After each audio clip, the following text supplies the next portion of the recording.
The situation presently is one that cannot be sustained, and therefore it represents significant potential for change. Indeed, Winston Churchill used to be fond of saying of the United States that it typically does the right thing, and then after some long pause, stating that after it had exhausted all other options. I think Latvia is at the point where it has exhausted all other options, and something different needs to be done. What we're suggesting to you is that by looking at a different set of both tax and finance policies, and to quote my president, Barack Obama, even though I disagree with many of his policies, that it is time to hit the reset button on questions such as industrial policy, which Latvia to date has decided for ideological reasons to reject. It is time to re-embrace this path towards development as well. Reinforcing what Michael has said, I think that the economic history of the United States, of West Europe, and to a lesser extent East Asia, has been significantly mischaracterized. Right from our country's outset, the United States, with our first Treasury of the Secretary, Alexander Hamilton, whose face can be seen on any American $10 bill, the United States pursued a program of promoting infant industries, unlike what the neoliberals would counsel.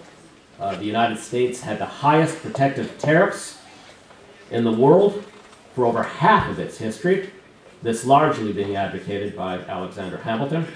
And while I would not suggest that this is a universal strategy that can be applied at any time and any place, what I am suggesting is that the United States did something quite different from what you have often been told on its path toward development.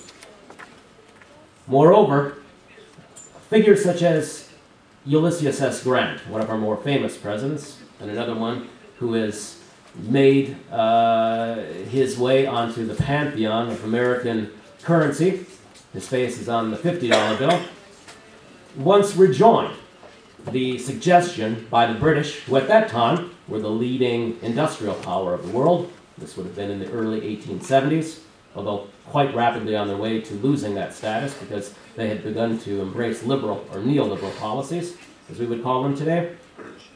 Grant and the Americans were pressured to reduce their tariffs, to stop promoting the policy of protecting infant industries, to which Ulysses S. Grant responded, "No, thank you.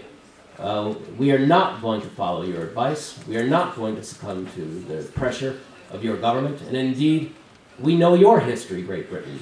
We know that you used these same policies to develop. And we believe that when we become the leading industrial nation of the world in some 150 years, that was Grant's forecast, as it turns out, he significantly underestimated the potential for the United States to reach that pinnacle of nations in terms of industrial development. He said, I believe we will become the leading advocates of what we call today neoliberal policies. We will want to impose a liberal economic order on others because we will be the leading industrial power, and it will be in our interest to do so." Europe underwent an experiment somewhat similar to that which we have seen in the past 20 years here today. This was between roughly 1860 and 1880. Great Britain had convinced the French, then under the leadership of Napoleon III, to undertake a liberal economic experiment. Because of the weight of these two economies, they were able to get the rest of European nations to follow them in this experiment. The result was that Europe saw one of its more dismal periods of economic growth during those 2 decades under which this experiment was undertaken.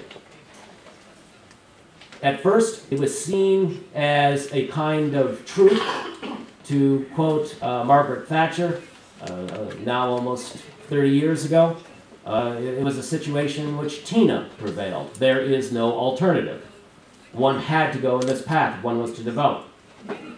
The first nation in Europe, though, that came to reject this order, because after 20 years, we've had independence here now for 20 years, because after 20 years, it was observed that the experiment had failed, that these so-called scientific laws guiding economics were not laws. The first nation to depart from this was Sweden.